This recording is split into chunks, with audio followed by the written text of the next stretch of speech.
모든 교양은 남 얘기죠. 안 물어봐도 알려주는 남 얘기 아날람 136회 2부 방송 시작하겠습니다. 홍대선 작가님, 교주님, 홍대선 작가님, 안녕하세요. 이동규 대표님, 안녕하십니까. 안녕하세요. 시옷입니다. 여러분, 저희가 2부도 시간이 촉박한 관계로 광고 바로 하고 진행하도록 할게요. 광고. 지금 티스템 두피 클렌저와 두피 에센스를 검색해보세요. 과학이 당신의 모발에게 주는 선물, 티스템입니다. 저희 아날람은 호텔스닷컴과 최대 15%의 제휴를 하고 있습니다. kr.hotels.com/베스트 쿠폰이나 남얘기닷컴에서 링크를 타고 가주시고요. 대마시안 샵에서 물건 구입하실 때는 남얘기, 아날람 꼭 클릭해 주시고요. 꼭이라고 저희가 단서를 붙였잖아요. 꼭 클릭하세요. 페이스북 페이지 저희 mem버 신청 많이 해주시고요. 유튜브 구독, 청취, 좋아요 많이 눌러주세요. 하트도 눌러주시고요. 이제 갈까요? 네, 누르랍니다, 여러분. 시호님이. 고고.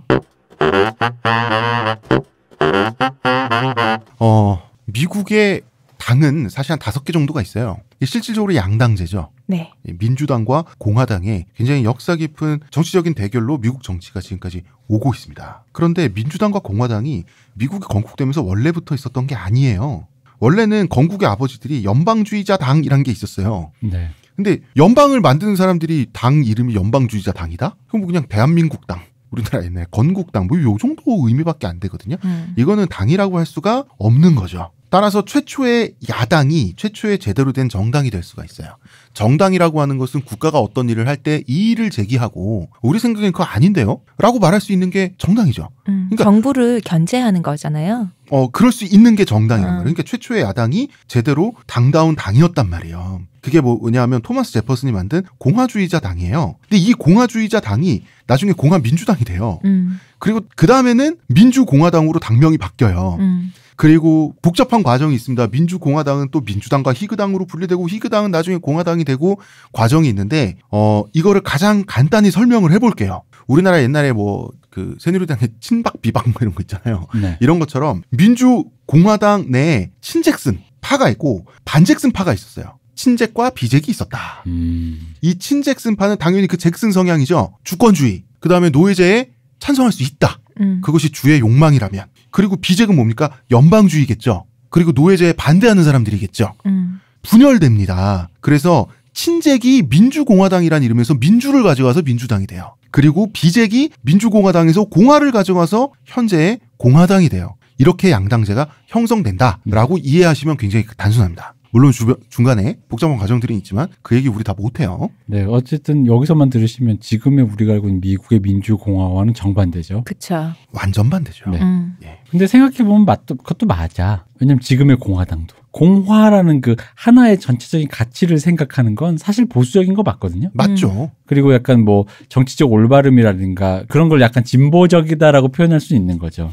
근데 이게 상황에 따라 다른 게 미국이 처음에 주에서부터 역사가 시작되지 않았습니까? 네. 이때는 주권이 더 보수적인 거죠. 그렇죠. 이때는. 그러니까 공화가 그 당시에는 굉장히 진보적인 가치였던 것이고 근데 이제 어쨌든 지킬 것, 수구해야 된다? 지켜야 되는 권리가 있다? 그러면 이제 사람 보수적이 되는 거고 이름 따라서 단지 같은 이름과 같은 이념인데 세월 따라 서 있는 위치가 자기는 같은 위치에 서 있는데 서 있는 위치가 달라진 거죠. 무엇이 진보이고 보수인가는 그 시대와 어떻게 연동되느냐가 결정되는 거지. 그쵸. 예, 하여튼 그렇습니다. 네. 우리가 지난 시간 마지막에 아미스타드 선상 반란 사건으로 끝냈는데 네. 비슷한 사건이 사실 아미스타드 선상 반란 사건 유명해요. 근데 미국에 잊혀진 흑인 반란사가 있습니다.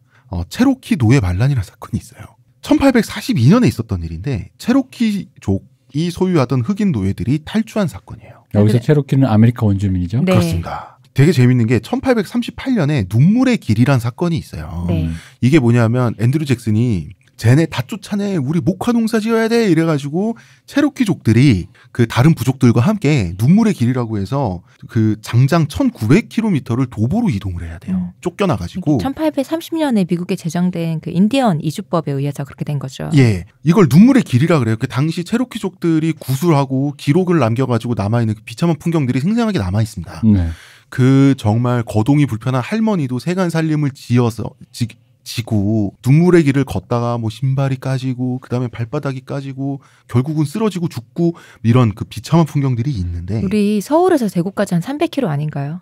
350km 300 그쵸? 네. 400km 안 되잖아요. 네. 근데 이 1900km를 걸어서 갔다고 생각을 해보면 엄청난 거죠. 그리고 중간에 사막도 있고 그럼요. 이게 말도 안 되는 건데 이때 비극적 풍경이 이제 미국인들이 지은 원죄 중에 하나예요. 그런데 자 이때 흑인 노예를 체로키 부족은 소유하고 있었습니다. 그러니까 이 눈물의 길에 흑인 노예들이 얼마나 고생을 더했겠어요. 왜 또 대표님 크야? 아니 그러니까 이게 쫓겨나도 또 그 밑에 또 더 그러니까, 밑에는 더 밑이 있고 뭐 이런 그 기분이 네. 오카옥인가요? 네. 그런데 근데 이 눈물의 길에서 체르키족들의 어떤 비참한 그 눈물은 체르키족들이 잘 구술을 해서 기록을 남겼어요.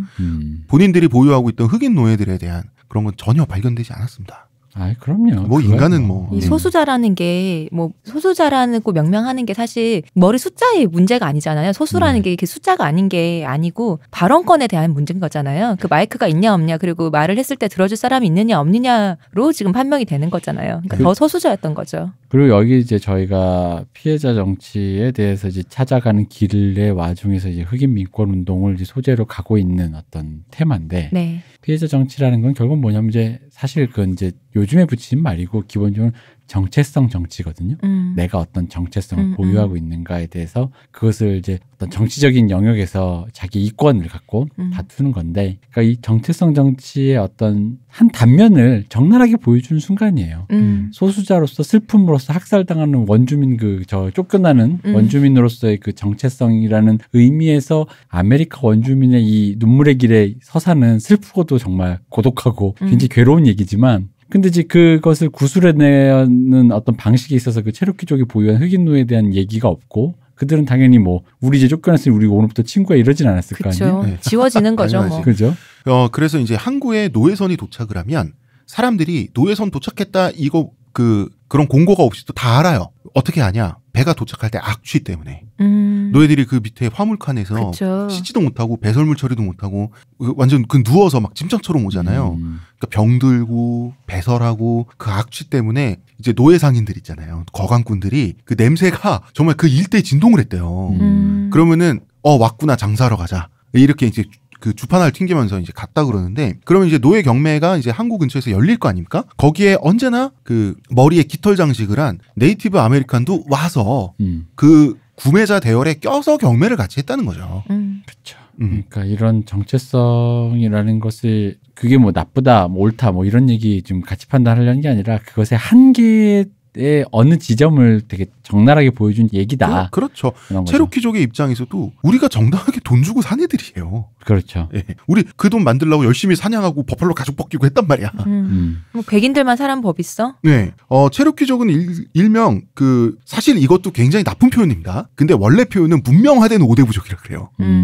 왜요? 이거는 누가 명명해 준 건가요? 그러니까 이제 백인의 입장이죠. 뭐냐 하면 이 5대 부족은 이제 부족 연맹체예요. 이로코이 연맹 비슷한. 네. 근데 백인 문명을 모방하자는 주의로 뭉친 부족 연맹체예요. 보니까 저거 백인계 신식이야. 그러니까 우리나라로 치면 옛날에 개화파인 거예요. 인디언계 메이지 유신 이쪽 예. 사람이구나. 그러니까 이 사람들은 백인 문명을 그냥 모방한 게 아니라 잘했어요. 공장도 지었어요. 문명화된 5대 부족. 그러니까 근대 학교도 만들어서 막 이렇게 애들 학교 보내고 의무교육도 하고 대량 생산도 하고요. 회사를 운영했는데 네. 문명화된 5대 부족이 운영하는 회사가 뭘 모방했겠어요? 동인도 회사. 이런 거 모방한 거예요. 그러니까 5대 부족 공동소유의 그 주식 출자를 해가지고 회사를 세웠는데 이게 또 굉장히 이윤을 많이 창출했다 그러더라고요.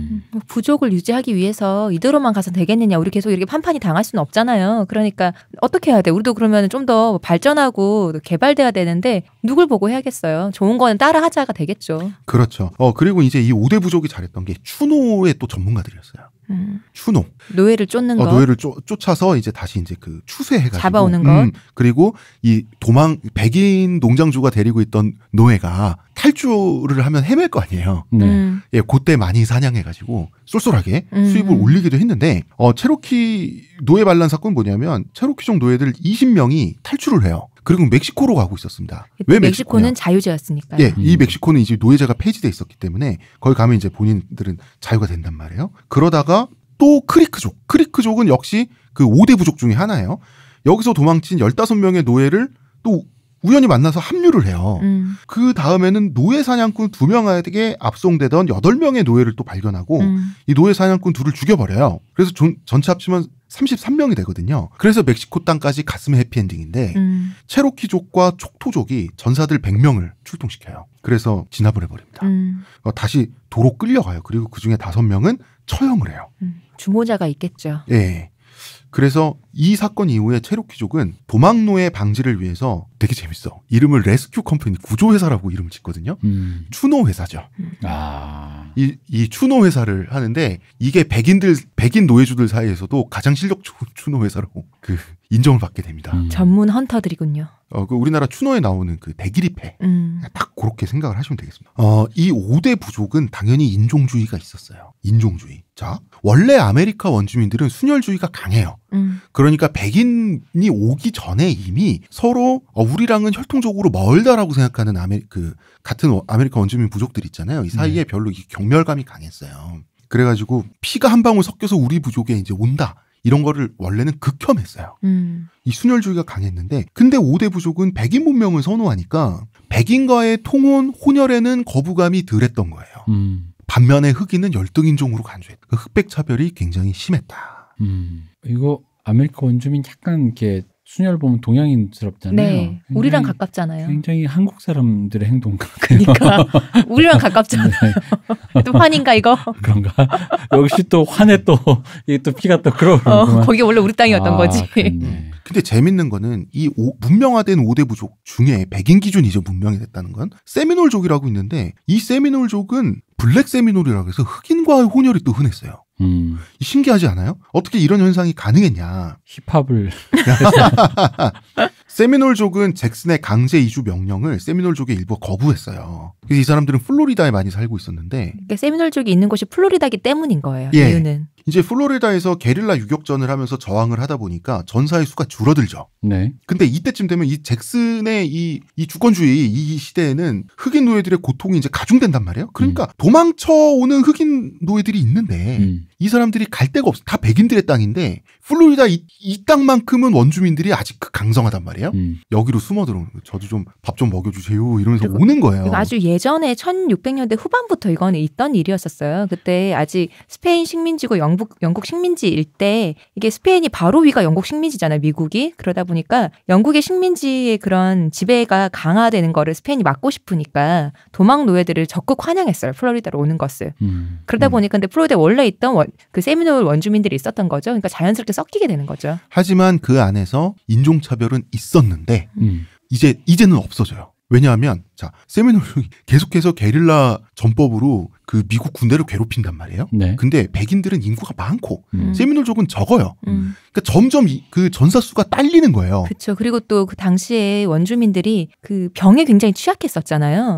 맞아. 전염병으로 많이 또 죽다 보니까 사람 수가 적으니까 함께 있는 사람들 사이에서 그럼 또 교류가 있을 거 아니에요. 네. 그러니까 흑인 도망 노예들 있죠. 네. 흑인 도망 노예들이 보니까 체격도 좋고 전염병에도 건강한 거예요. 나 왜 또 감탄사 나오지? 그리고 혼혈이 벌어지면 전염병에 강한 아이가 태어나는 거예요. 그렇죠. 즉 필요가 인종적 관념을 만들기도 하는 거예요. 전사의 수가 부족해지니까 흑인이건 백인이건 땡큐가 되는 거예요. 그 일제도 얘기했지만 그 노예 상선의 그 아주 그 열악한 환경을 버텨내고 그쵸. 태평양이나 대서양을 건너오는 노예들은 기본적으로 그 후손들이 인종적으로 그 굉장히 그런 거에 병이라든가 이런 거에 강하다라고 그랬거든요. 그리고 원주민들이 전염병에 굉장히 취약했었잖아요. 원주민들이 학살로도 사람들이 많이 죽었지만 사실은 이 아메리카에 온 유럽인들 때문에 그 옮겨온 전염병 때문에 정말 많은 사람들이 죽었었잖아요. 이게 그러다 보니까 어쩔 수 없이 인구수가 줄어드니까요. 그래서 이렇게 이 세미놀족은 점점 그 어떻게 불리면 블랙 세미놀로 불리게 되는 거예요. 그 전에도 블랙 세미놀은 있었지만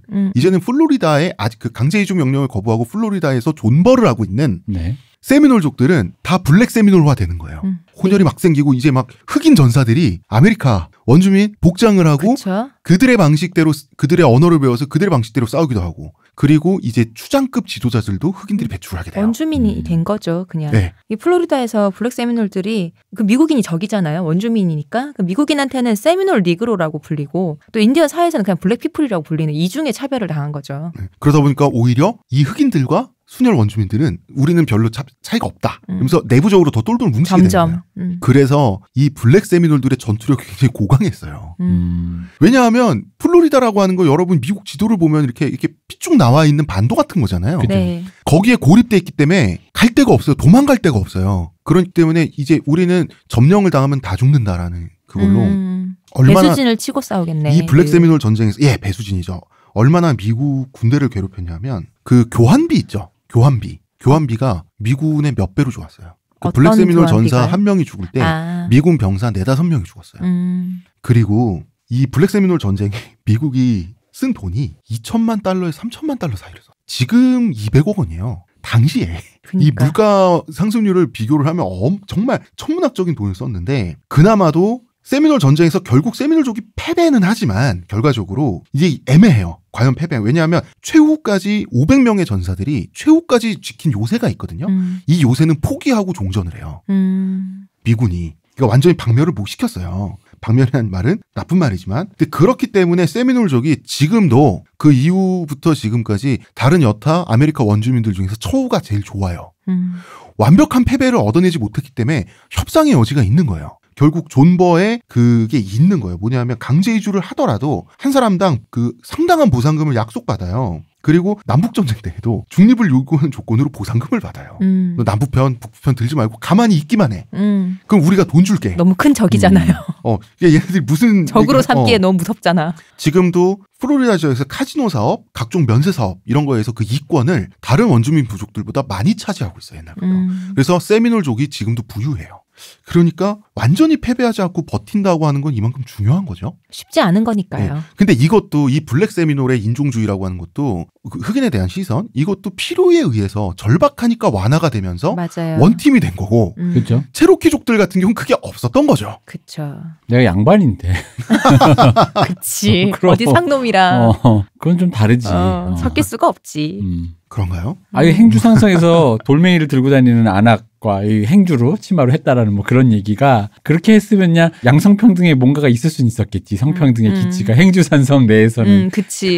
근데 잠깐이라도. 근데 이제 만약에 그게 행주 산성이 세미놀처럼 최후의 요새였다. 그래서 결국 이겼어. 임진왜란이 그렇게 끝났어. 그러면 아마 거기 성평등이 이룩해진 조선의 뭔가 유토피아적인 상황이 됐을 수도 있고. 그렇죠. 만약에 그게 최종전이었으면. 그죠. 그리고 이제 그거가 아니고 체로키족처럼 일본군이 들어와서 임진왜란 때 도망을 간다. 만주로 간다. 피난을 간다. 그러면 내 가마 우리 노비가 끌어야지. 그럼. 만주까지 끌고 가야지. 이건 똑같은 거지 뭐. 근데 그 블랙 세미놀의 그 흑인 전사들 있죠. 네. 흑인 전사들이 그렇게 잘 싸웠나 봐요. 아니 이게 되게 유명한 말을 하면 혐오가 돼서 말을 못 하겠네. 아니 근데 왜냐하면 할 말 하한이다. 할 말 하한인데 그냥 역사적 기록을 보면 되게 그 주목받는 지도자들이 블랙 세미놀 굉장히 여러 명 있더라고요. 좀 비슷하면 다른 얘기인데 아까 그 양반 얘기를 하시니까 생각난 게 있는데 6.25 때 우리 다들 굉장히 힘들었다고 알고 있잖아요. 근데 그 당시도 굉장히 최상류층들은 그 최상층 어떤 할머니가 구술을 하시는 걸 누가 듣고 얘기를 해준 거를 읽었는데 6.25 때 내가 얼마나 고생을 많이 했냐면 내가 직접 쌀을 씻었다고. 쌀이 있었어? 그 말씀하셨다는 거. 그러니까 그 집에 6.25 당시에 벌써 몇 년이에요 그게. 근데 그 당시에 집에 냉장고가 있는 집이었다는 거예요. 그 정도 집이니 할머님이 그때 당시에 전쟁 때 힘들었다는 게 내가 쌀 씻은 게 힘들었다고 하셨다는 거예요. 그러니 어떻게 섞이겠어요 상놈이랑. 저도 땅콩 네. 그분이 스스로 살을 씻어 밥을 안 짓는 그 그림 상상이 안 돼요. 뭐 그런 거죠. 그럼 개인적으로는 굉장히 비애감을 느끼겠죠. 그분은. 그죠. 비애감 느끼죠. 내가 이렇게까지 떨어졌구나. 그치. 난 집에서 맨날 하는 일이지만. 그렇습니다. 여하간. 자, 이제 이 사람 나옵니다. 이제는 링컨 얘기해야 돼요. 미국 역사에 링컨이라는 사람이 등장을 하게 되죠. 정치인으로서. 드디어. 링컨은 역사상 가장 유명한 노예제 폐지론자일 거예요. 네. 그리고 이제 정치인으로 등장하기 전에는 변호사로 성공한 상태였고 변호사로 성공하기 전에는 이 사람이 온갖 직업을 전전하면서 굉장히 고생을 많이 했어요. 가난한 집에 태어났고 별의별 직업을 많이 하시더라고요. 결손가정 출신이고 그런데 이 사람 천하장사예요. 그래서 이 사람이 원래 얼굴 보면 진짜 안 그렇게 생기셨는데 얼굴 보면 안 그렇게 생겼잖아요. 키가 또 엄청 크고 이제 살은 없는데 통뼈. 뭔가 성마르게 생기셨는데 링컨 보면 벌써 은근히 이 사람 무섭게 생겼어요. 그래요? 어릴 때부터 이제 도끼질의 명수로 유명했어요. 그래가지고 나무를 자르거나 패는 속도가 일반인보다 4배 빠르다고 했었거든요. 그래서 이제 링컨이 꼬맹인데 이제 아버지가 그래서 나무 해와라. 그럼 동네 사람들이 애가 그게 그렇게 싫었대. 그러니까 일하는 것도 싫은데 저 구경거리라고 동네 사람들이 야 도끼질 어떻게 저렇게 잘하는 거 둘러싸서 구경하고 있었던 거예요. 네. 그게 이제 링컨이 그래가지고 나중에 농담조로 이 사람이 어릴 때 자기가 아동 강제 노동을 하도 많이 아버지한테 다니면서 내가 그래서 노예제를 싫어하는 거라고 이런 식의 얘기를 했었대요. 네, 유머로 이런 얘기를 했었는데 링컨은 이제 당시에 링컨도 굉장히 거친 반야생의 개척지에서 성장을 하다 보니까 자연스럽게 이제 그 싸움을 많이 하게 되는데 링컨이 싸움의 달인이었어요.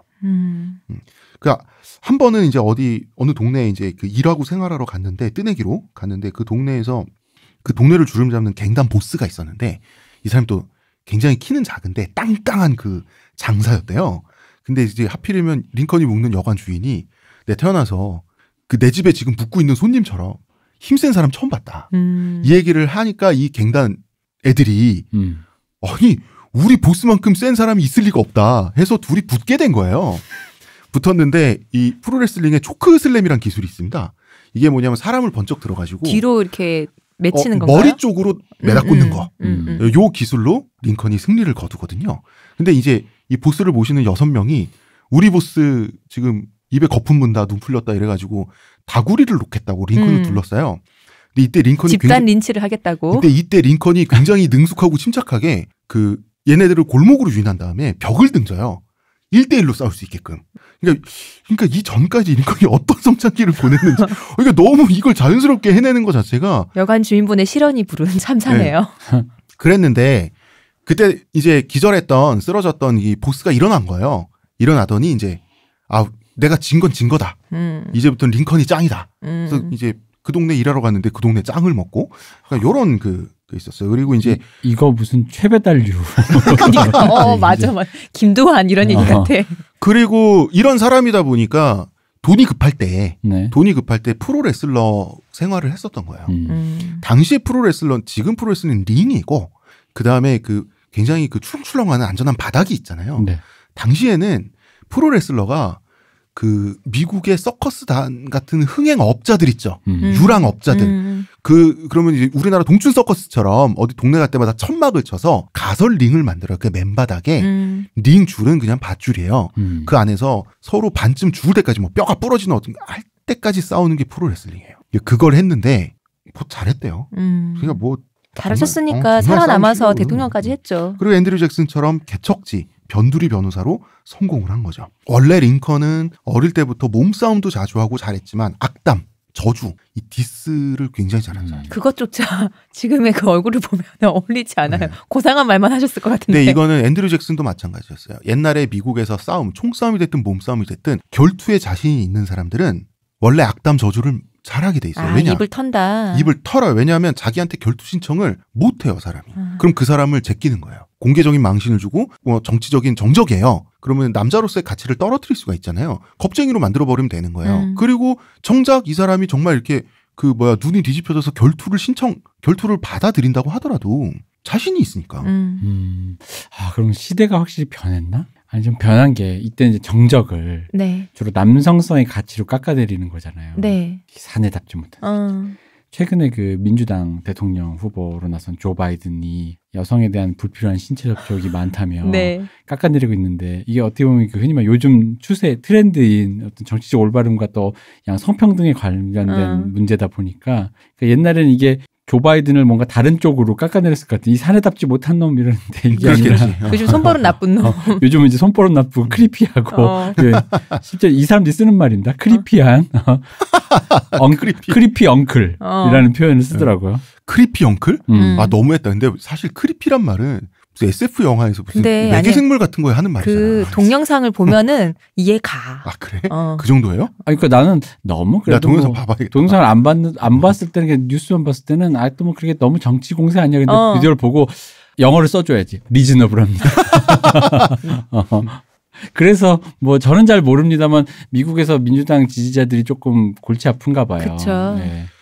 링컨이 이제 처음 정치를 하게 됐을 때 네. 이제 보니까 자기는 말죽거리 잔혹사 출신이잖아요. 우리나라 치면. 그죠. 근데 이 경쟁하는 정치인들, 동료 정치인들, 경쟁자 정적들을 보면 다 샌님들인 거예요.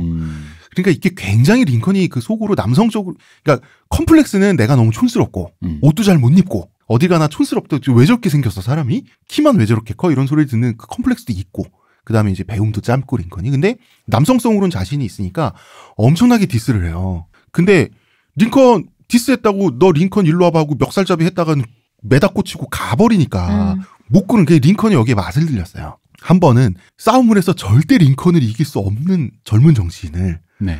아주 극도로 신문 기고문으로 극도로 모욕을 해요. 근데 이 젊은 정치인이 링컨만 보면 무서워서 도망가야 되거든요. 링컨 싸워서 져본 적이 없는 사람이에요. 이 사람이 이성을 잃었어요. 이성을 잃고 내가 죽어도 상관없으니까 너 잘못되게 한판 붙자고 덤벼요. 네. 그 링컨이 이때 깜짝 놀라요. 이때 처음으로 링컨이 육체적으로 공포를 느껴요. 그러니까 이럴 때 있잖아요. 왜 우리도 옛날에 일진인데 왜 전혀 싸워서 나를 이길 애가 아닌데 네. 얘가 죽어도 상관없다는 자세로 덤벼들 때 완전 공포 입사해서 아무것도 못할 수 있잖아 사람이. 한 번 정도 인생. 링컨이 이 경험을 해요. 그래서 링컨이 도망가요. 공포에 질려가지고. 그래서 링컨이 이때부터 성격이 되게 소심해져요. 이게 뭐냐면 쌈 잘하는 게 아무 소용없구나. 요걸 처음 느끼거든요. 정말로 걸까? 죽고자 덤비는 사람에겐 안 되겠구나라는 느낌 같다는 그걸 얘기죠. 한번 느낀 거예요. 그런 걸까? 그럼 뭔데? 그냥 허세 떨다가 들통나서 그 이후로 들통이 나가지고 그 시대부터는 그 사람들이 이제 링컨이 겁쟁이라는 역시 쫄보로 사니까 편하네. 수액 안 해도 되고 하면서 그냥 이렇게 이때까지 힘들었다. 커밍아웃. 네, 지금까지는 남성성을 과시해서 뭐 수틀리면 덤벼. 이렇게 정치를 했다가 이제는 내가 업그레이드 돼야 되겠다. 이제는 설득의 기술을 배워야 되겠다. 그러면서 그냥 설득만 하면 누가 듣습니까? 그래서 이제 유머 감각을 키우려고 이 사람이 노력을 했어요. 그래서 우리는 링컨의 위트, 유머 이건 인터넷 치면 다 나옵니다. 되게 대단한 센스지만 이 센스를 만드는데 수십 년이 걸렸고요. 수십 년 동안 주변인들을 아재 개그로 괴롭혀가면서 가다듬은 실력이에요. 링컨은 개그지망생이었다? 예.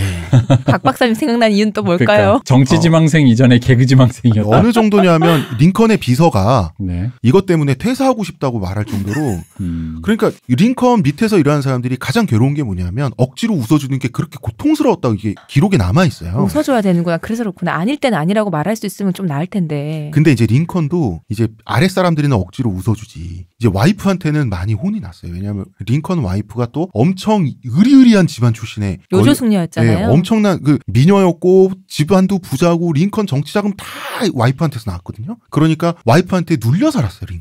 링컨과 다르게 잘 교육받은 사람이었죠. 네, 그리고 성격도 굉장히 까칠하고 그러니까 남편이 맨날 그런 개그 쳐봐라. 안 까칠해질 수 있나. 네, 그러니까 아무리 노력해도 개그가 안 되니까. 근데 사실 우리가 말할 때 내 주장이 안 통하는 것보다도 나는 되게 웃기려고 작심하고 말했는데 뭐야 이러면 사람이 더 위축되잖아요. 그러면서 링컨의 성격이 많이 소심해졌죠. 하지만 우리가 상상하는 링컨의 모습을 와이프가 만들어줬네요. 그러면. 그렇지만 대통령이 되었을 때는 진짜 위트 있는 사람이 됐대요. 하지만 그렇게 되기까지 주변인들의 감정 노동 갈아 넣은 거지. 그치. 개그지망생이었는데 개그가 없고. 근데 지망만 하고. 나중에 갑자기 소심해졌다라는 너무 이게 낙차가 너무 커서 난 그 서사는 좀 신뢰가 안 가고. 근데 이제 소심해진 것도 오랜 과정이 있었겠지 거기에. 결혼 생활도 있었을 것이고. 그러니까 이건 약간 뭔가 우리가 모르는 게 있는 것 같아. 그리고 사람이 좀 나이 들어 진중해지는 것도 있지 않았을까요? 예를 들어 그냥 좀 매너를 배워 젠틀해졌다라고까지 하면 내가 이해가 되는데 소심해졌다라고 한다라는 건 그럼 원래 이거는 성격이 문제라 사람 변하는 건 없거든. 근데 이제 링컨도 컴플렉스가 있었어요. 그러니까 어떤 컴플렉스냐면 링컨 하면 가장 유명한 게 수염이죠. 네. 수염은 이제 링컨의 팬인 소녀가 맞아요. 편지로 대통령 아저씨의 수염을 길러보세요. 그걸 따라 한 건데 더 멋있을 것 같아요. 했더니 좋더라 해서 계속 한 건데 하나는 모자죠. 긴 그 큰 모자. 네. 그 키 큰 사람이 쓰기에는 말도 안 되는 정말 그게 뭐냐면 원래는 파리에서 유행했던 모자예요. 처음에는 그게 이제 파리에 당시 이제 자본주의가 급속도로 진행되면서 부르주아들이 이제 졸부들이 쏟아져 나오기 시작해요. 이 졸부들은 자기가 돈 번 부르주아, 자기 이제 나 그 통장 계좌 빵빵한 부르주아야. 요거를 어딜 가나 과시하고 싶은 거예요. 그런데 아직 귀족의 매너나 이런 거는 습득이 안 돼 있어요. 어디 가서 돈 있는 거 티내고 싶은데 이렇게 지폐를 팔팔거리면서 다니길 수는 또 없잖아요. 그래서 나 돈 있어 이런 표시로 모자를 높게 세운 거예요. 그 주방장 제일 탑 셰프는 제일 크잖아요. 그거랑 똑같네. 네, 그런 비슷한. 그래서 당시에는 그 탑형 모자라 그랬어요. 탑을 쓰고 다니다. 뽕파드르 부인 얘기하실 때 그 얘기했잖아요. 왜 점점 그 가발을 위로 높게 해서 머리 장식을 많이 하는 게 그 유행이었고, 그게 또 더 탑을 달릴수록 그게 가발 위로 많이 올라갔다고 그 얘기 하셨었잖아요. 근데 그것도 이렇게 우리 옛날에 힙합 바지 유행할 때 그것도 이제 몇 년에 걸쳐서 바지 폭이 계속 늘어나잖아요. 이런 것처럼 이렇게 귀족들이 그 시온님 말씀하시는 그런 거는 점점 변하는데 갑자기 뭐 30cm를 올려가지고 졸부대 나와서 으쓱으쓱대고 다니니까 그 풍경이 굉장히 그 꼴불견이었어요. 그 풍경 자체는 졸부들이 이제 아직 멋을 습득을 못하고 돈만 생기고 근데 그 티를 내고 다니는데 그거를 링컨이 미국에서 따라한 거예요. 왜 따라했냐면 사람들이 나보고 촌스럽다 흉보는데 나도 패션의 메카 파리에서 유행하는 모자 나도 알고 나도 쓸 줄 알아. 원래는 요거였어요. 근데 그 유행이 끝나고 나서도 링컨은 평생 썼던 이유가 원래 그 모자 검은색 아니고 검은색은 그 다 닳고 바래고 흑백 사진에서 검은색이 원래 금색이었습니다. 링컨이 썼던 모자. 그게 금색이었어요. 되게 꼴불견이었겠지.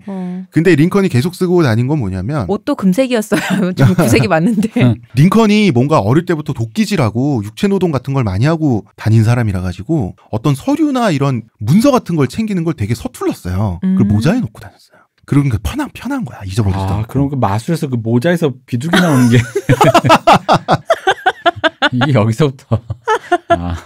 자, 어쨌든 링컨은 대통령 되기 전에 가장 유명한 노예제 폐지론자였어요. 네. 그렇기 때문에 남부의 노예주들은 어떤 생각을 했냐면 링컨이 대통령이 되는 순간 우리는 끝났다라고 생각을 해요. 그렇기 때문에 링컨을 대통령 낙선시키기 위해서 남부 노예주들 거기 있는 돈 있는 사람들이 엄청나게 노력을 했지만 링컨이 대통령이 되고야 맙니다. 공화당에서 최초로. 당시에 공화당은 신설 진보정당이었어요. 네. 예, 공화당이 창립된 지 한 4년 만에 처음으로 바로 링컨을 자기 당 대통령으로 배출을 하게 되는데 링컨이 촌스럽고 시골 출신이고 말도 촌스럽게 하고 해서 대통령이 된 부분도 있어요. 당시에 미국 정치인들은 이제 굉장히 많이 부패한 상태였어요. 많이 부패하고 그러니까 이 민주주의 국가에서 이 민주적인 투표로 선출이 돼버릇하다 보니 본인이 일반 시민인 줄을 모르고 유럽 귀족 흉내를 내고 다니는 거야. 부정부패하면서.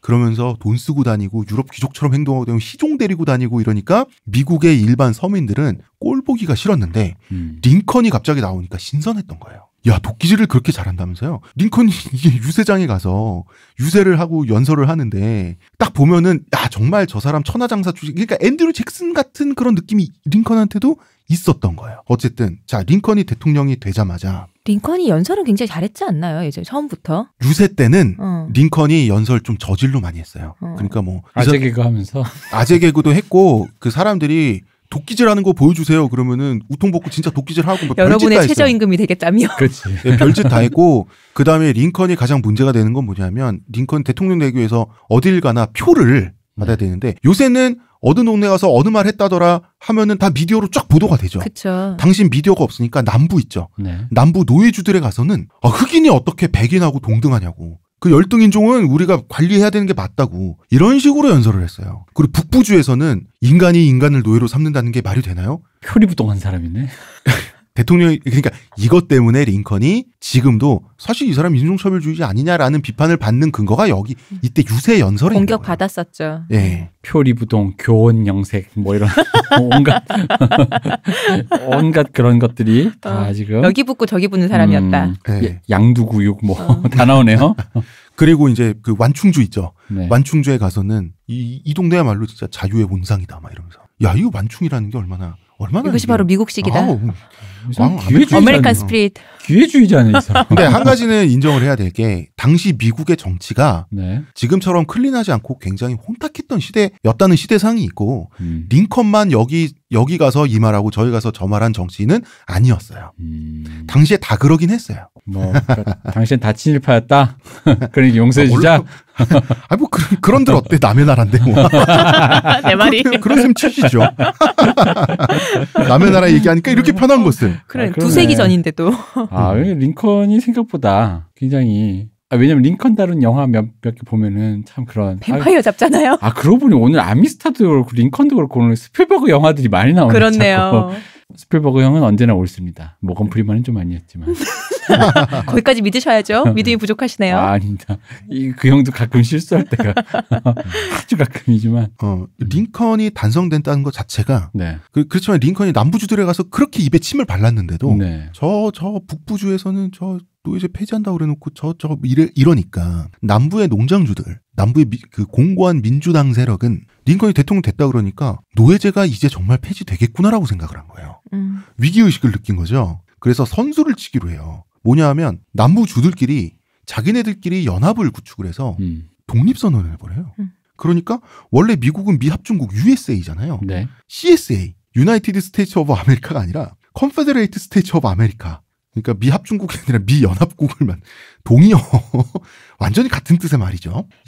CSA를 결성을 한 거예요. 남부주들이 그러니까 노예 해방을 반대하는 게 뭐 반인륜적이거나 우리 아까 경제적 이해 문제가 있다고 했잖아요. 네. 근데 경제적 이해 문제와 함께 있었던 게 흑인 노예가 해방이 되면은 시민권이 주어질 거 아니에요. 그렇죠. 근데 시민권이 주어지면은 선거권을 행사할 수 있는 거잖아요. 네. 근데 미국은 우리가 다 알다시피 각 주에서 지금 이제 이 당시는 남자 보통 선거가 시행되고 있는데 일반화돼 있는데 주 단위로 선거인단을 뽑잖아요. 미국은 주 단위로 선거인단을 뽑아서 대통령을 선출하는 그 미국이 되게 선거 방식 특이하잖아요. 근데 만약에 흑인들이 그렇게 선거권을 가지게 되면 앞으로 흑인들의 향배에 따라서 정치 판도가 달라질 거 아니에요. 그런데 구조적으로 당연히 남부에는 흑인이 많은데 더군다나 그 흑인은 수입될 그렇죠. 때 그리고 내 노예들이잖아요. 대체로 게다가 다 남자들이죠. 그러다 보니까 이 남부 그 농장에 있는 사람들로서는 이게 정말 앞으로의 생사가 걸린 문제였던 거예요. 이 돈도 돈이지만 그러다 보니 링컨이 대통령이 됐을 때 이렇게 할 수밖에 없는 거죠. 우리끼리 떨어져 나가겠다라고 생각까지 하게 되는 거죠.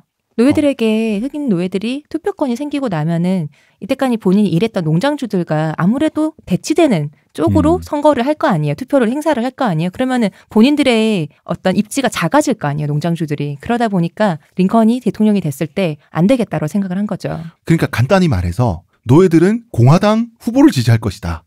그럼 그 주의 의회를 구성하고 있는 의회를 장악하고 있는 인사들이 민주당이 아니라 공화당 인사들이 될 것이다. 그러면은 그 공화당 인사들이 어떤 행동을 할지는 뻔한 거죠. 노예제 다 폐지할 거고, 그 다음에 고통받은 노예들? 노예주들이 그 돈도 많은데 다 보상금 줘. 1인당 몇백 불씩 줘. 이래버리면 어떡하냐가 돼버리는 거죠. 노예 해방을 주창한 데가 공화당이다 보니까. 독립을 해버리니. 네. 링컨은 자기가 연방의 대통령인데, 연방의 일부가 이탈 선언을 해요. 그 대통령이 뭘 해야 되겠어요? 전쟁이다 이것들아. 내전이다 이것들아. 그래서 바로 선전포고를 해버려요. 그래서 남북전쟁이 발발하죠. 근데 사실 제가 이제 링컨은 싸움 잘하고 프로레슬러였고 이런 얘기를 했던 이유가 링컨은 전쟁을 망설임 없이 선포할 만한 인물이었던 거예요, 애초에. 이런 거를 두려워할 인간형은 아니었던 거예요. 그럴 수도 있는 사람이었다. 그렇지. 그래서 남북전쟁이 발발하는데 우리는 또 여기서 독립전쟁처럼 크게 점프하겠습니다. 자, 북부가 승리합니다. 그렇죠. 끝. 근데 이게 이제 그 과정은, 전투 과정은 밀리터리 매니아들은 되게 재밌는 과정들이에요. 우리는 지금 군사 얘기하는 게 아니니까. 근데 이거는 현대사에서 가지는 굉장히 복합적인 의의가 있어요.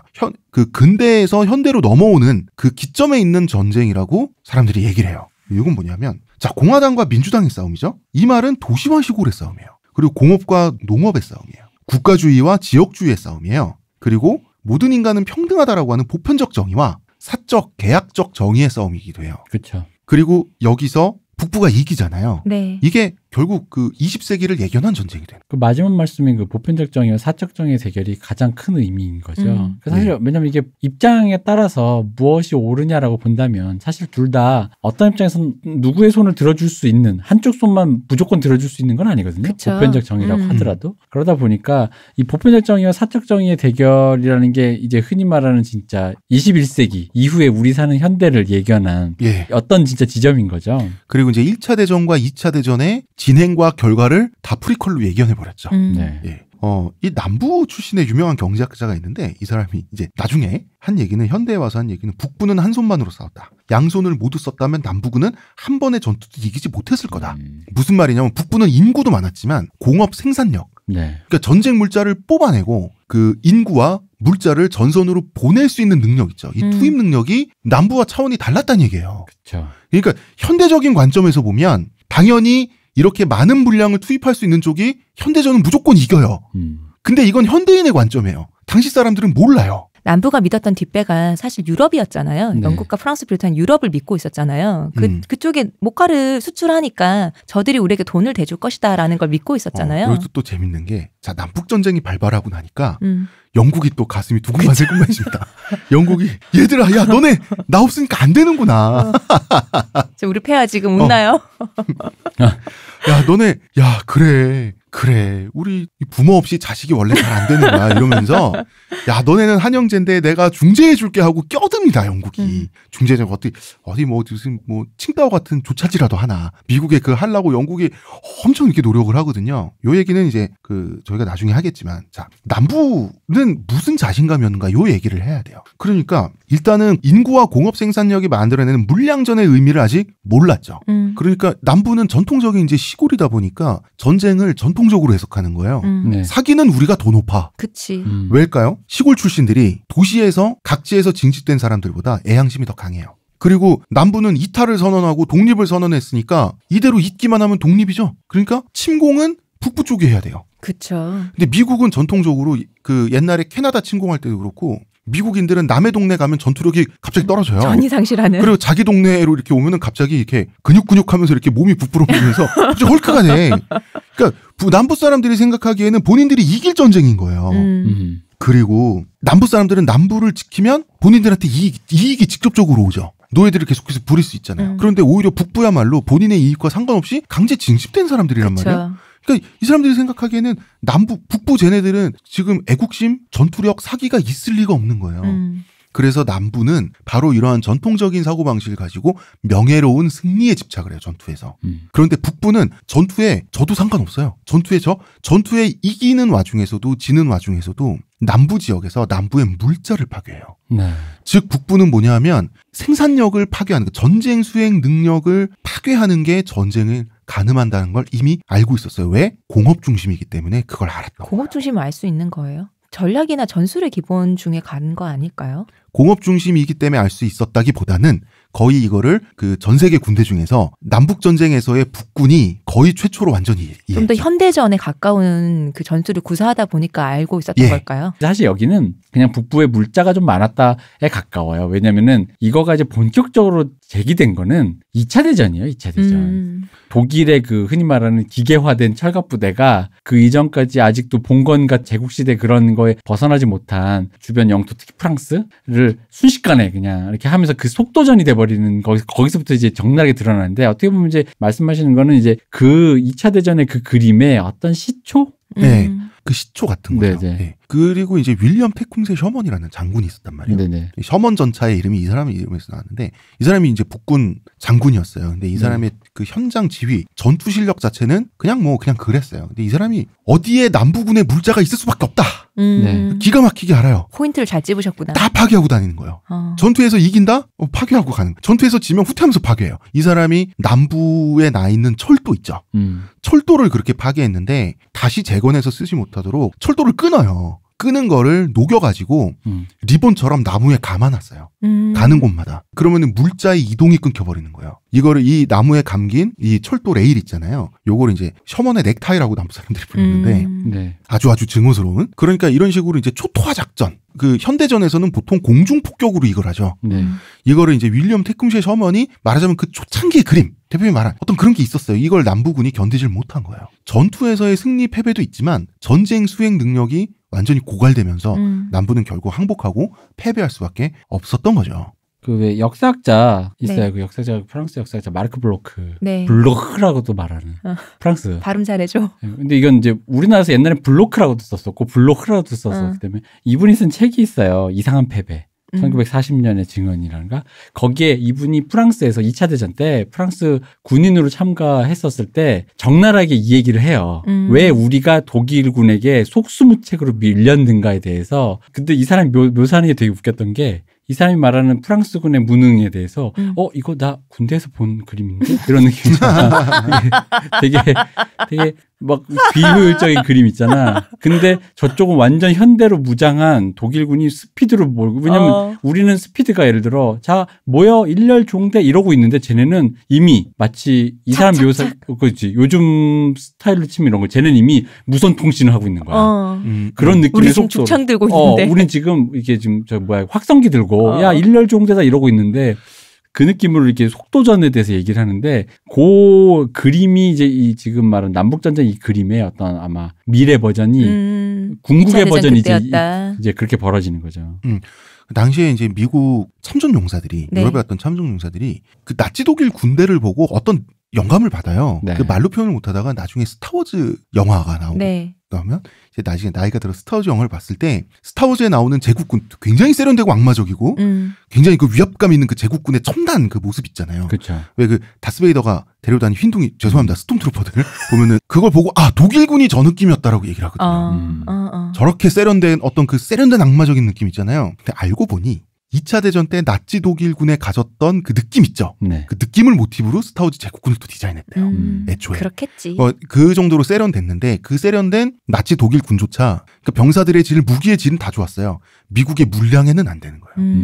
물량을 쏟아붓는 걸 어떻게 이길 도리가 없는 거예요. 이런 어떤 그러니까 독일적인 현대전의 의미, 네. 독일 입장에 미국 입장에 그 물량전으로서 현대전의 의미 이런 것들의 어떤 초창기 형태가 다 남북 전쟁 북부 쪽에 몰려 있는 베타 거죠. 버전이었다. 모든 면에서 베타 버전이었던 거지. 그러니까 이거의 원래 이제 가장 근 묵시록적인 버전을 한국 전쟁에서 중공군과 미국군의 그쵸. 버전으로 볼 수 있었을 뻔했는데 맛보기는 했지 왜. 기대됩니다. 기대 왜 해. 기대하지 마. 어차피 끝났는데 왜 이래. 어차피 인류의 왜 종말이라는 이래. 거 저기요 선생님. 기대됩니다. 물량 대 물량으로 선생님 아니고요 그거는. 기대됩니다. 그러면 이제 그 남북 전쟁이 벌어졌어요. 사상자도 많고 100만 명 이상 희생이 당하거든요. 전역에서. 그리고 포로도 많이 발생을 했단 말이에요. 이때 이제 그 인종적인 풍경을 이 안에서 이제 보게 되면 서로 포로를 많이 잡아요. 왜냐하면 라인 배틀을 싸우지 않습니까? 네. 앞으로 이렇게 척헉 앞으로 이렇게 이동하다가 갑자기 우리 편이 져요. 그러면은 뒤에서 앞열 쓰러지면 대기하고 때 다 포로 되는 거예요. 그러니까 포로가 종합 선물 세트로 통으로 포로가 돼요. 당시 이제 그 전투 그리고 이제 보통 요새에서 농성을 하다가 항복하면 다 포로 되는 거잖아요. 그렇죠. 그럼 이 포로들을 당연히 처음엔 잘 대해줬어요 서로. 왜냐하면 북군이 남군 포로들을 학대하면 그 소식이 전해지면 우리 편도 지금 저쪽에 가 있는 애들이 맞을 거 아니에요. 처음엔 잘해줬어요. 왜냐하면 또 잘해줘야 되는 이유가 잘 살려놔야 교환을 할 거 아니에요. 그게 되게 웃긴 게 옛날 전쟁은 되게 웃긴 게 우리 쪽이 포로를 지금 10만 명 보유하고 있어요. 그럼 저쪽이 8만 명이야. 그러면은 남는 2만 명은 어떻게? 이게 2만 명 생길 때까지 기다려. 기다린 다음에 자 우리 숫자 맞춰졌으니까 맨날 몇 시에 포로 교환 합시다. 오케이. 합리적인 듯 아닌 듯. 그렇게 포로 교환하고 또 빠이빠이 한 다음에 또 싸워. 약간 이런 식이었거든요. 근데 이제 남부가 서서히 물자 밀리기 시작해요. 남부 병사들이 굶기 시작해요. 이러면서 독이 오르는 거예요. 독이 오르니까 당연히 북부에 있는 흑인들은 다 자유인들이에요. 다 시민들이에요. 징집돼서 열심히 싸우다가 포로가 되면 이 남부의 포로가 되니까 갑자기 백인 병사는 똑같이 포로인데 백인 병사는 딱이 한 대 때리는데 나는 10대 때리는 거야. 쟤네가 그러다가 독이 오르니까 이 복수심에 그냥 노예로 만들어버려요. 상대방 포로를. 그리고 또 어떤 일이 벌어지냐면 항복을 하면 항복한 사람들 여기 오세요 하고 밥 주고 재워야 될 거 아니에요. 흑인들만 따로 항복한 애들 중에 흑인들만 따로 모여 한 다음에 그냥 다 처형해버리는 거예요. 총살시켜버리는 거예요. 이 소식이 북군에 들어오는 거예요. 북부의 입장에서는 똑같은 우리 군인들이거든요. 네. 남부랑 사고방식이 달라. 그렇죠. 그러면은 우리 포로들을 쟤네는 노예로 만들고 학대하고 죽이는데 잠깐 정말 그랬을까? 어쨌든 죽이는데 우리는 쟤네를 우리가 데리고 있는 포로들은 왜 잘해줘야 돼? 그렇잖아요. 어차피 서로 잘해줘야 똑같이 재워주고 똑같이 먹여주고 똑같이 학대하지 않고 그래야지 나중에 포로 교환하는데 포로 교환하려고 우리는 얘네들 지금 데리고 있는데 모시고 있는데 저쪽에서는 우리 병사들을 죽이고 노예로 봐라? 그러니까 이 남부군 포로들한테 북부 병영에서 밥을 안 줘버리는 거야. 아니, 그건 당연한 건가? 나 그 얘기하려고 밥을 했어. 안 줘. 그러니까 왜냐면 분노가 아니라 포로는 아까 네 노예제 유지랑 똑같다니까. 사람은 살려놓으려면 밥을 주고 이게 관리를 해야 돼요. 품위 되게 많이 드는 그럼요. 거였어요. 노예랑 많이 똑같다니까. 근데 지키고 있어야 되지. 밥도 줘야 되지 하다 보니까. 그럼 저쪽에 죽였다? 그럼 우리도 근데 죽이는 것도 죽이는 건 좀 그렇잖아. 그리고 그럼 밥을 안 주는 거지.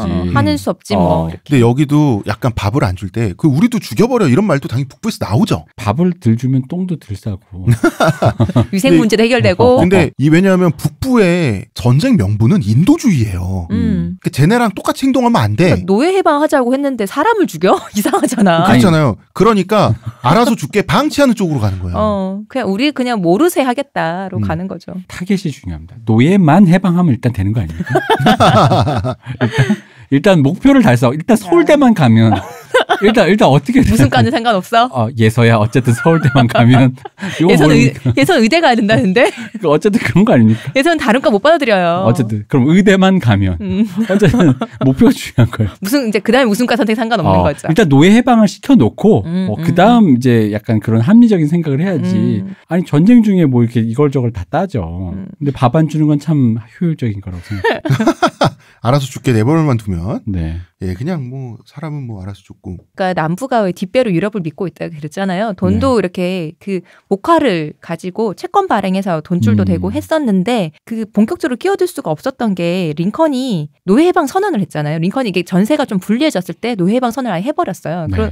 그리고 나니까 이게 뭔가 남북 전쟁이 이제 인권 옹호로 간 거 십자군 전쟁 비스무리하게 가버린 거야. 그리고 유럽에 톰 아저씨의 오두막이 그쵸. 유럽에서 베스트셀러가 되면서 엉클 톰스 케빈이 그러면서 그러니까 이게 인권 옹호하는 십자군 전쟁 비스무리하게 가버리니까 여기서 끼어들어 버리면은 명분이 없잖아요. 그러다 보니까 남부가 진짜 이제 고립이 돼버린 거죠. 이 사람들 진짜 바보야. 이게 되게 웃긴 게 봐봐. 영국이 제일 웃겨요. 영국이 어떤 행동을 하냐면 미국이 내전을 한다니까 가슴이 두근두근해서 이제 낄라 그래. 거기 또 한 번 깃발 꽂으려고 우리가 중재를 해줄게 이러면서 영국 낄라 그러는데 자 중재를 해준다는 핑계로 다시 아메리카 대륙에 영국 깃발 꽂으려 그러는 건 팽창주의죠. 제국주의죠. 근데 이 제국주의를 이제는 노예제를 하는 놈들하고는 못하겠는 거야. 사실 끝물이었잖아요. 끝물. 그러니까 북부를 지지할 수밖에 없는 거예요. 영국은 이미 노예제를 안 했었으니까. 그러니까 이게 애매해지는 거야. 그러니까 이 제국주의와 진보주의가 굉장히 그 묘하게 결합된 정치적 선택을 하거든요. 영국이. 그래서 링컨이 부탁도 안 했는데 지들이 알아서 남부 외교관 둘을 잡아다가 링컨한테 바쳐요. 그래서 이거 뭐 이런단 말이에요. 근데 링컨이 다시 그대로 돌려보내요. 왜냐하면 외세의 힘을 전혀 빌리면 안 되잖아. 너네 시커먼 속마음이 다 보이는 거지. 왜 이렇게 날 으슥한 데로 데려가? 근데 시커먼 속마음인데 진보적이야. 이게 굉장히 충돌되어 있는 묘한 시대였다는 거지. 영국 사람들의 마음을 전 이해합니다. 왜 이해해요? 그것도 일종의 환이죠. 이게 내 거. 그런 거예요? 그런 것만 갖고. 그리고 처음에는 이제 그 남부의 노예들이 이제 전쟁통에 많이 탈출을 하고 이런 이제 북부로 탈출을 하는데 탈출을 한 사람들이 빨리 격렬하게 탈출한 사람들일수록 백인 노예주들에 대한 증오가 많겠죠. 네. 그러니까 이 사람들은 우리도 빨리 병사로 차출해달라고. 이 노예들이 이런단 말이에요. 싸워버리겠다. 아이고 속으셨네. 와가지고 북부의 개가 돼서 전쟁에 끌려가서 또 팔인 목숨 되는 건데. 북부의 시커먼 속마음을 모르고. 그러니까 남부에서 차라리 평화로운 노예가 났을 수도 있는데. 처음에는 이런 고민을 안 했는데 악감정이 쌓이고 서로가 이제 서로 희생을 강요당하다 보니까 이제는 땡큐가 된 거예요. 그러니까 남북전쟁 직전이 노예들에 대한 그런 가혹함이 막 절정으로 치닫고 있을 때다 보니까 북부 놈들의 프로파간다에 속아가지고 되게 웃긴 게 뭐냐면 흑인에겐 절대 총을 쥐어줄 수 없다. 남부에서 짐승이니까 남부에서 그러다가 나중에 남부 병사들이 하도 죽고 인원 고갈에 시달리니까 블랙 세미놀 비슷하게 돼. 흑인들도 싸움 잘할 것 같은데 우리 어떻게 병사로 만들면 안 될까? 근데 이런 얘기까지 흑인에게 그때 당시에 남부 만약에 흑인 노예들에게 총을 쥐어주면 누굴 죽일 것 같아? 그러니까 그것도 두려워했는데 남부 사람들이 정말 두려워한 건 이런 말을 실제로 했어요. 만약 노예들이 좋은 군인들이 된다면 우리의 모든 노예 제도의 이론은 틀린 것이다. 그치, 열등하다고 했었는데 우리가 생각하고 있는 그 핵심부터 파괴해야 되는 거니까 못 받아들이겠죠. 그리고 이제 그러니까 묘한 합리성 위에서 고민을 아까 그 일본의 그 왜 강제징용에 대한 그쵸, 그거랑 정말 비슷하죠. 묘한 합리성 위에서 굉장히 이게 사실 관념인 거죠. 사람 머릿속에 그냥 별거 아니잖아. 관념인 건데 그 관념 때문에 그거 하나를 하고 못하고의 문제가 참 재밌네요. 그리고 남부와 북부의 백인들끼리도 이때 당시엔 감정적으로 우리나라 이제 동서 나빴잖아요. 갈등하고는 비교도 안 되게 나빴어요. 뭐냐면 이제 남부의 대지주들은 이제 먹고 살만해지고 떵떵거릴 수 있게 되니까 갑자기 누구를 따라하고 싶으면 유럽 귀족을 따라하고 싶어져요. 그러니까 영국 귀족식의 저택을 짓고 그다음에 영국 귀족식의 그 하인들로부터 흑인들이죠. 서빙을 받고 영국식 밥 먹고 예, 밥은 말고 그러니까 이제 밥도 먹어야지. 우리 미국 남부 요리가 튀김 요리가 많아요. 네. 예, 네, 튀김 네. 요리가 많은 이유가 그 목화에서 씨를 뺀다 그랬잖아요. 네. 그 씨로 기름을 짜요. 맞아요. 그러니까 기름이 얼마나 흔했겠어요, 식용유가. 그래서 피시앤칩스 선망의 요리. 그건 모르겠고 그건 아니었겠죠. 원래 좋은 것만 다 내 거 해야 되는 거 아닙니까? 먹을 거 빼고 다 영국 거예요. 아니 섭생을 따라하지 않는데 뭐 어떻게?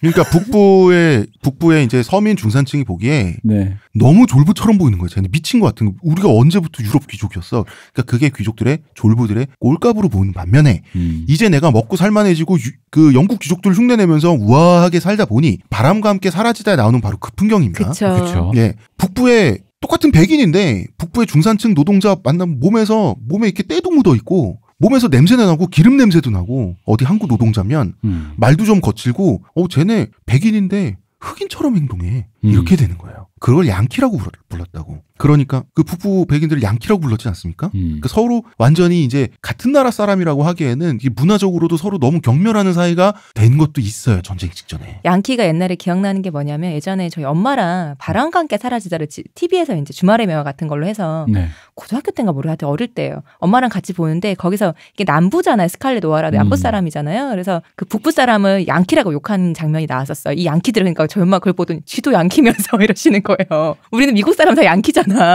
그치.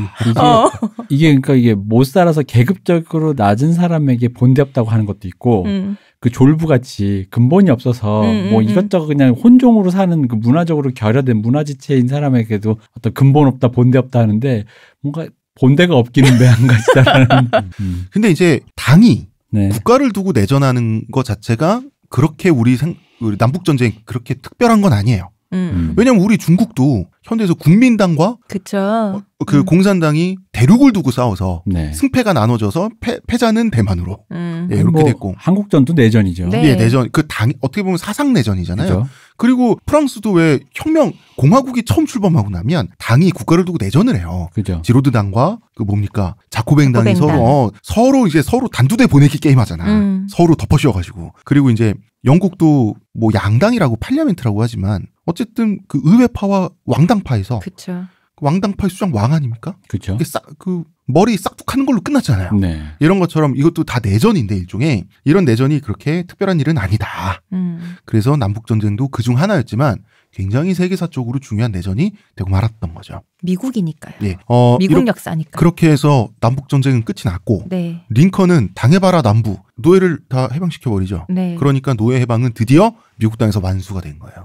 그리고 남북전쟁을 기점으로 미국사, 현대사도 마찬가지입니다. 이제 근대에서 현대로 시대가 바뀌어요. 이제 노예는 없어졌어요. 네. 그러니까 이제는 흑인 민권운동의 시대로 네. 넘어가게 되는 거죠. 그렇죠. 이제 왜냐면 또 이제 민권운동 넘어가게 되는 시기란 왜 뭐냐? 노예가 해방됐다고 해방이 되는 게 아니잖아요. 아까도 말씀드렸지만 사람이 살 수 있는 인프라가 있어야 되는데 네. 뭐 오늘부터 어제까지 모카만 따던 사람한테 태어나서 모카밥만 본 사람한테 해방이니까 알아서 먹고 살아. 알아서 먹고 살아. 근데 주인한테 따지니까 나도 법이 정해서 그렇게 안 돼. 이제 나 살 길 찾아야 돼. 그러면 이 사람들이 그러니까 이게 그들의 계급은 그대로고 인프라나 교육 수준은 그대로인데 그 뭐랄까 무제한의 자유를 줬다라는 것만으로 그들이 해방되는 건 아니다라는 거. 사실은 지금 대표님 말씀하신 그것 때문에 나중에 흑인 지지가 그 공당과 민주당이 갈라지게 되는 이유가 바로 상황이 그렇죠. 역전되잖아요. 네. 포지션 바뀌는 게 바로 그거예요. 즉 이 흑인들이 결국은 나중에 도시빈민 그리고 이제 남부에서 남았을 때는 결국 자유민이지만 결국은 목화 농장에서 계속 일하는 그냥 그러니까 노동자가 되는 거죠. 그런 식으로 해서 그러니까 결국은 그 낮은 계급에서 일할 수밖에 없는 그리고 그들의 처우를 그다지 개선하지 않은 자유 줬으니까 됐지. 얘들 약간 이것도 이 느낌이 뭐가 있냐면 아메리카 원주민과의 계약 같은 느낌이 좀 있는 거야.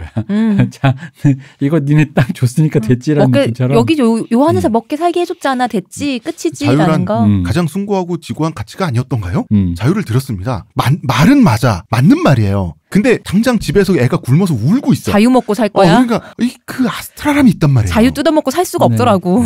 그러니까 이게 나는 이 미국식 사고방식이 되게 재밌는 게 우리나라에서도 기존의 뭐랄까 민주화? 네. 세력 혹은 뭐 어떤 기존의 어떤 진보에서 했던 약간 그런 느낌의 기시감이 느껴져요. 무슨 얘기냐면 그러니까 먹고 사는 거는 개인이 알아서 하는 거야. 그리고 우리가 하는 거는 공적 의제만 있는 거야. 뭔가 이렇게 그런 거 있잖아. 가치적인 거. 뭐 이렇게 친일파 청산이라든가 역사 뭐 이런 거 있잖아. 근데 이제 엄밀히 말하면 뭔가 되게 편의적이고 암묵적으로 계급에 대해서 은밀하게 외면해 버리는 듯한 느낌이 있는데 이게 제가 느껴온 한국 진보 세력의 어떤 특히 위로 갈수록 민주화 세력에 대한 어떤 느낌인데 이게 미국의 이 느낌이 그 느낌이 원래 원형 같은 기분이 드는 거예요. 자, 현재는 흑인이라면 다 민주당을 지지하고 네. 현재는 역전됐죠. 네. 공화당을 지지하는 흑인은 흑인 내에서 소수잖아요. 네. 한 가지 특징이 있습니다. 공화당을 지지하는 흑인들의 특징이 있어요. 모건 잘 살아요. 모건 프리만? 다 잘 살아요. 뭐냐면 내가 잘 살고 먹고 사는 문제가 걱정이 없잖아요. 네. 그러면 가치를 따질 수가 있어요. 역사적 의리. 그렇죠. 공화당이 우리한테 공화당이 해준 그 투쟁의 역사가 있지 않냐. 그러면은 근데 그런 흑인들은 대부분의 못 사는 흑인들 눈에 되게 고깝게 보여요. 그렇겠죠. 명예백인이지 뭐. 고깝게 보여. 아니 지금 당장 먹고 살게 해주는 문제는 민주당이 해주고 있는데. 게다가 본인은 흑인인데 그 정도 레벨이 됐다라는 건 왜 우리 알잖아. 자기 서사가 있잖아. 내가 혹은 우리 집이 우리 가문이 이렇게까지 먹고 살게 된 것도 결국은 이 미국이라는 땅이 기회와 가치를 준 거다. 아마 다음 시간이 마지막인데 네. 그때 이제 그 얘기. 네. 방금 그 얘기가 어떤 맥락인지를 하면서 네. 우리가 다 얘기를 마무리 회수하게 될 거예요. 그래 봅시다요. 다음엔 진짜 끝내야 돼요. 생각보다 되게 오래 끌어가지고. 오늘도 오래 끌었습니다. 우리 한 5분 정도 있으면 쫓겨나나요? 스튜디오에서? 네. 저희를 쫓아내진 않으세요. 저희가 나가야죠. 양심이 있으면 우리가 나가야지 이제. 어쨌든 이 미국의 계급에 대해서 계급을 은밀하게 외면하면서 가치를 존중하는 식의 어떤 이상한 방식. 이 방식으로 자유와 어떤 그런 것들을 획득해 나가면서 시민들을 자유민으로 만들고 공화국의 시민으로 만들고 네. 그리고 그 다음에 드디어 거기에 정체성이라는 것이 맞물리면서 희한한 그림이 생기는 이제 아마 다음이 하이라이트가 되겠죠. 네. 다음 시간에는 어떻게 도시마다 흑인 슬럼가가 형성되고 그리고 흑인 그 슬럼가 개토화되는지, 네. 그다음에 잘 사는 흑인, 못 사는 흑인, 그다음에 말콤 X 누굽니까 마틴 루터 킹 목사로 네. 대변되는 흑인 민권 운동에 어떻게 보면 이것도 흑인 민권 운동 국가라고 치면 양당제예요. 이것도 근데 양당제라고 말하기는 부합한 게 80대 20 정도 되나? 말콤 X는 한 번도 줄이었던 적이 없어요. 맞아요. 정의당 정도인가? 말콤 X의 이름만 줄였죠. 그의 이름만 많이 좀 이렇게 알려진 것뿐. 녹색당 정도. 그런데 이제 네. 그 문화 미디어적으로는 또 굉장히 그러니까. 어떤 대비되는 이미지를 갖고 있는데 그거는 그냥 IS 같은 느낌이어서 그런 거죠. 그분이 그쵸, 갖고 그쵸. 있는. 네. 근데 거기에도 이제 어떤 그 흑인들이 그렇게 양쪽으로 갈라질 수밖에 없는, 양쪽이라기보다 뭐 8대 20, 9대 1 정도로 네. 갈라질 수밖에 없는 역사 문화적 이유가 다 있어요. 네. 예. 그렇죠. 그래서 지금까지의 얘기 다음 시간에 완전히 마무리 짓도록 하겠습니다. 여러분 이번 주 여기까지 하겠습니다. 네. 의문의 그녀 시호님, 감사합니다. 문화평론가 이동규 대표님, 감사합니다. 감사합니다. 저는 대한진리교 대한 대한진리교래. 진리교. 뭐야 나 이거. 나왔어. 제가 뭐야? 애국자가 됐습니다. 예. 대선진리교 교주 홍대선입니다. 황대선 씨 아니야? 애국방송이야? 애국방송 애널람.